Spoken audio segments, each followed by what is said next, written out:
Muchas gracias, señora presidenta. Yo soy un gran fan de la reducción de la jornada laboral. Un fan. Por múltiples razones. Ojalá podamos converger a un mundo donde tengamos que trabajar menos. Es casi una expresión de deseos, obviamente, ¿no? De hecho, si uno mira la evidencia internacional, por ejemplo, en la página We're in Data, o hay algunas páginas que tienen los mismos datos, pero con datos de la OIT, la reducción de la jornada laboral es una realidad sistemática en todos los países del mundo, sin excepción. En los últimos 100 años, prácticamente se ha bajado una jornada laboral de 3.000 horas anuales a una jornada laboral de 1.000, dependiendo del país, entre 1.500 y 2.000 horas anuales. Los datos de Argentina son datos, el más viejo de Argentina, son datos de la década de mediados de la década de 50, pero también Argentina trabajaba 2.060 horas mensuales a principios de la década de 60 y trabaja 1.690 horas. O sea, en promedio, Argentina también ha reducido dramáticamente su jornada laboral, un 20% aproximadamente. De hecho, tenemos datos más específicos de Argentina que elabora la gente del CEDLAS, que es un centro de estudios distributivos de la Universidad Nacional de La Plata, que muestran la misma tendencia con datos de la encuesta permanente de hogares, una metodología que los hace bien homogéneos, pero también lo que muestran, y es una realidad muy importante el análisis es la heterogeneidad. Si el mercado de trabajo argentino está caracterizado, otros también por supuesto, pero particularmente el mercado de trabajo argentino está caracterizado por su heterogeneidad.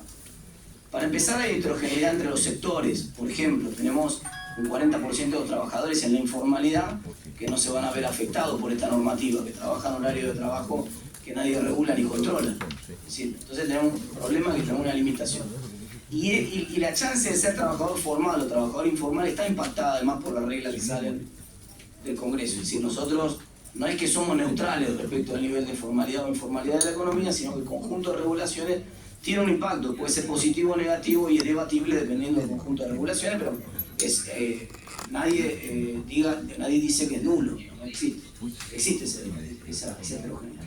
Pero además hay heterogeneidad entre sectores también, hacia adentro de la actividad productiva. Por ejemplo, los sectores industriales que mencionaba la ministra, son sectores industriales que en el mundo emplean cada vez menos trabajadores, emplean prácticamente 20% de la fuerza laboral en el mundo, un poco menos en Argentina. Y el sector de servicios es uno de los sectores que se expande más, donde la discusión de la reducción de la jornada laboral es completamente distinta que la discusión del sector industrial. Es decir, no tiene de hecho, conceptualmente hay sectores donde el impacto en la productividad de la reducción es distinto. Por ejemplo, hay un trabajo de la Organización Internacional de Trabajo, de un economista que se llama Lonnie Golden, es el artículo el documento de trabajo número 33, que justamente es un análisis sobre los efectos de la cantidad de horas trabajadas sobre la productividad, que es uno de los debates que se dio ahora, porque claro, se plantea la reducción de la jornada laboral, pero además se plantea reducir la jornada laboral manteniendo los salarios, y eso obviamente requiere mantener la productividad. Y el problema de mantener la productividad en algunos es, como lo muestra el estudio de la OIT, por supuesto heterogéneo. Hay sectores donde la reducción de la jornada laboral efectivamente aumenta la productividad por hora, eso está casi fuera de debate en el mundo. Obviamente, como la productividad marginal del trabajo es decreciente por el cansancio y por distintas razones, sobre todo en algunas tareas que tienen algún tipo de atención intensiva o de esfuerzo físico intensivo, entonces en todas esas tareas, cuando usted reduce la cantidad de horas hombre, la productividad por hora de trabajo es más alta, obviamente. Lo que no garantiza que la productividad total de la jornada laboral sea más alta y uno pueda mantener el salario, esto es un problema. O sea que eso es variable. Eso es variable, está la evidencia científica. Después uno puede ignorarla, hacer lo que quiera. La evidencia está. Cuando uno reduce la jornada laboral, el impacto sobre la productividad es variable, depende del sector a sector. Hay algunos sectores donde no tiene sentido, donde no hay ningún impacto, porque son sectores donde la productividad se mide por cantidad de horas de trabajo. Por ejemplo, las tareas de cuidado. Sí, las tareas de cuidado, si usted cuida a una persona y la cuida durante 6 horas o durante 8 horas, es evidente que si la cuida durante 6 horas, la productividad es más baja, la cuida menos horas. Y no hay manera de que usted recupere la productividad. Si usted es un artista que hace una obra de teatro, la obra de teatro tiene una performance de 2 horas o de 3 horas, no hay manera que usted aumente la productividad y haga la misma hora de trabajo en 1 hora 40, no se puede. Si usted es un chofer de colectivo en una empresa y tiene que dar una vuelta, y la vuelta que usted da tiene 3 horas, usted puede dar 3 vueltas y su jornada laboral es de 9 horas semanales por día, o usted puede dar 2 vueltas y su jornada es 6, pero usted no puede dar 3 vueltas en 6 horas, no hay manera. Es algo que pisa a todo el mundo, digamos, no hay forma de hacerlo. Entonces, hay una serie de empleos, esto es importante entender. Por eso la norma no puede ser de carácter general, y por eso está bien lo que también nos planteaba la especialista que habló desde España, que sea esto a nivel de cada uno de los sectores empresarios en su negociación. Obviamente, entre las distintas partes que conforman la negociación de las condiciones de trabajo, que se pongan de acuerdo. Nosotros sí podemos generar incentivos y podemos generar condiciones para que las empresas de los distintos sectores experimenten. Eso está muy bueno. Los distintos experimentos que se comentaron son el camino correcto. No creo que además ninguna empresa, viendo que si reduce la jornada laboral, tiene buenos resultados en materia de productividad, de disminución del ausentismo, de disminución de la accidentología laboral, insista de todas maneras en mantener una jornada laboral más alta. No tiene ningún sentido. ¿Sí? Seguramente la empresa, con algún incentivo correcto para hacer ese experimento, noten cuando se explicó el especialista cómo se hacían en España y cómo se hacían en Alemania los experimentos estos, es decir, con una protección de los sectores que están dispuestos a participar del experimento por la eventualidad de que se reduzca la productividad y no puedan ser compensados. Entonces está el Estado ayudando a que ese experimento se lleve adelante, para tratar de que eso sea algo no impuesto. Y otra de las particularidades, todos los experimentos que se hacen en general son experimentos de participación voluntaria. Esto introduce un sesgo importante.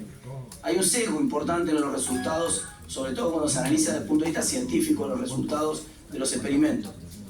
La manera de no sesgar los experimentos es que usted lo haga de manera automática y forzada. Es decir, por ejemplo, nosotros dispongamos que durante 1 año todas las empresas tienen que reducir la jornada laboral de prepo y experimentemos a ver qué pasa. Si nosotros abrimos la instancia del experimento voluntario para que las partes participen, como son todos los experimentos que se traen a colación acá a la mesa, obviamente esos son experimentos voluntarios, donde la tendencia a participar correlaciona con la chance de que eso funcione en un sector. Por ejemplo, ninguna empresa que venda un servicio de cuidados personales o un servicio de, qué sé yo, alquiler de cancha de fútbol 5, por mencionar otro que se mide por horas, participaría de un experimento como este, porque no tiene ningún sentido, porque obviamente su servicio se mide por cantidad de horas de trabajo. Entonces, la reducción de la jornada laboral ineluctablemente reduce la calidad y la cantidad del servicio. Entonces, le estaría muy bueno que nosotros creáramos una serie de condiciones, y me parece interesante avanzar en esa exploración, de una serie de condiciones para que las empresas, de común acuerdo entre los sindicatos y la patronal, puedan avanzar a explorar modos alternativos.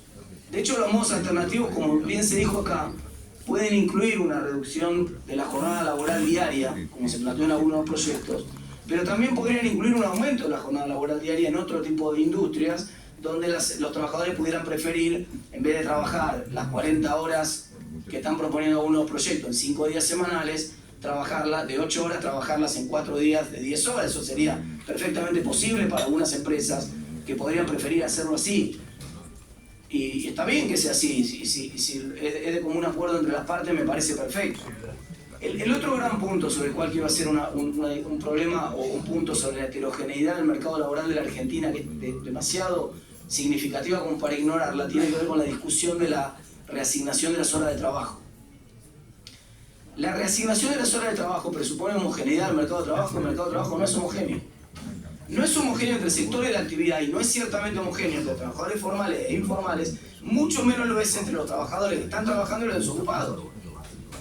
Esta expresión de deseo que todos acompañamos, por supuesto, quien no quisiera que las horas de trabajo pudieran liberarse y otras personas participar de las horas de trabajo.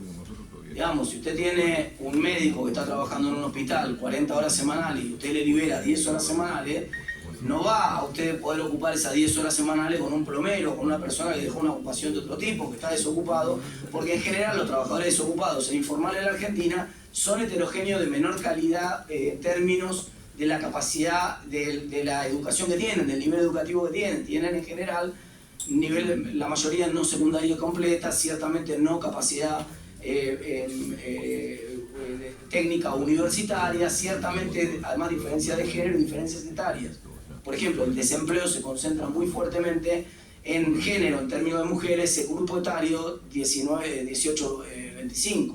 Entonces usted toma el grupo etario de mujeres 18-25 años, le va a dar una tasa de desempleo de 30%. Y si toma el grupo de mujeres 18-25 años con secundario incompleto, le va a dar una tasa de desempleo arriba del 30%. Y si usted toma el grupo de hombres 40, 45, 40, 50 años universitario completo, le va a dar una tasa de desempleo inferior a la tasa friccional, le va a dar una tasa de desempleo de 5%, o sea, hay pleno empleo en ese sector. De la pretensión de que usted liberando las horas de un sector de la actividad económica que tiene pleno empleo hoy, va a permitir que esas horas sean ocupadas por personas que tienen otra característica, eso no tiene ningún sentido, no va a ocurrir, no va a pasar. Pero además tampoco está pasando hoy en la industria. Tenemos muchos de los sectores industriales que están trabajando a su capacidad. Se fabrican en Argentina 450.000 autos por mes, en una industria que llegó a fabricar cerca de 1 millón de autos por mes. La pretensión de que si nosotros liberamos horas de trabajo en la industria automotriz, esta industria automotriz va a estar dispuesta a tomar más trabajadores, solo es sostenible si la productividad cae. Si no podemos sostener las dos cosas juntas. No podemos sostener que la productividad no va a caer reduciendo la jornada y que además las empresas van a contratar más trabajadores. ¿Por qué lo harían? Si hoy ya no pueden contratar más trabajadores, hoy tienen la mitad de la capacidad ociosa en las empresas. Por ejemplo, el sector industrial que le estoy hablando, el sector industrial automotriz, su último dato INDEX tiene 57% de capacidad instalada. Pero ya sabemos que ha fabricado cerca de 1 millón de autos en capacidad plena, con horas extras, etc. O sea, puede fabricar un poco más. Puede fabricar más del doble de lo que fabrica ahora. ¿Por qué no contrata más trabajadores ahora si tienen la capacidad libre? Y los trabajadores que están desocupados, obviamente no tienen la misma capacidad que los trabajadores industriales que están trabajando hoy en las plantas automotrices. Por eso yo lo que pido es que reconozcamos en el debate, que tengamos en consideración la heterogeneidad enorme que tiene el mercado de trabajo en Argentina. Punto número 1. Punto número 2, que sí, que es un punto de llegada al cual todos queremos ir, que es una realidad en el mundo la reducción de la jornada laboral, y que sí, obviamente, hay que explorar distintas formas de combinación de la jornada laboral, que no tenemos que imponerla nosotros, que por supuesto puede en algunos sectores de la actividad avanzar hacia la jornada de 4 días por semana, o en otros menos horas por cantidad de días, en otros no sé, dependerá de cada sector. Por supuesto nosotros tenemos que limitar el abuso de la posición de poder de un empresario, que como se dijo también en el ejemplo del especialista que habló de España, que me gustó mucho, por supuesto esta posibilidad de que un empresario sin ningún tipo de límite convoque al trabajador sin anticipo, en cualquier horario, lo haga trabajar más de 48 horas por semana, esto no está de acuerdo nadie. Claro que sí, tenemos que poner límites en ese sentido, por supuesto que estamos todos de acuerdo en ponerlo, pero no pretendamos nosotros que la causalidad va al revés. No pretendamos nosotros que por reducir la jornada laboral nosotros vamos a generar el aumento de productividad, porque lo que ocurrió en el mundo es al revés la tendencia. Esto lo anticipó Keynes. Keynes escribió un ensayo famoso en la década del 30 que se llamaba La economía de mis nietos. En ese ensayo Keynes pronosticó que la economía del 2030, falta poquito, estamos llegando, iba a ser una economía en la cual la gente iba a trabajar 2 o 3 horas por día e iba a tener un ingreso y una calidad de vida de un trabajador inglés de clase media de esa época, y acertó. De hecho, hoy, trabajando 2 o 3 horas por día, cualquier trabajador argentino puede tener un nivel de vida de un trabajador inglés de clase media de 1930. Claro, el trabajador inglés de 1930 de clase media no tenía agua caliente para bañarse, no tenía heladera, no tenía refrigeración en su aire acondicionado ni en verano, ni tampoco tenía, por supuesto, calefacción en invierno. Las condiciones eran complejas hace 100 años atrás. Entonces, ¿cuál ha sido la tendencia? La reducción efectiva de la jornada laboral en la medida que iba aumentando la productividad, pero no en la magnitud que pensaba Keynes, porque obviamente las necesidades son ilimitadas, es el resultado de la economía muy importante y la gente quiere más. Nosotros no queremos vivir como vivían los ingleses de 1930, queremos vivir hoy mucho mejor, y vivimos con una serie de la clase media por lo menos, con una serie de beneficios y de confort a los cuales no queremos resignar. Entonces, ordenemos la discusión en ese sentido. No le pongamos un límite a nosotros. Por supuesto, está bien el límite de la OIT de 48 horas, es por supuesto respetable, no se me ocurriría ir para arriba en ese límite, ni mucho menos, no hay ningún planteo de flexibilización en ningún sentido. Y incentivemos, generemos una propuesta de incentivos. Ahí lo cierro con esta idea. Generemos una normativa que le dé incentivos, reducciones impositivas, promociones, incentivos para que las empresas, junto con sus trabajadores, en su negociación mano a mano, paritaria, ensayen, exploren instrumentos, formas de reorganización de la jornada laboral, que sean mejores para las dos partes y mejores para toda la economía. Gracias.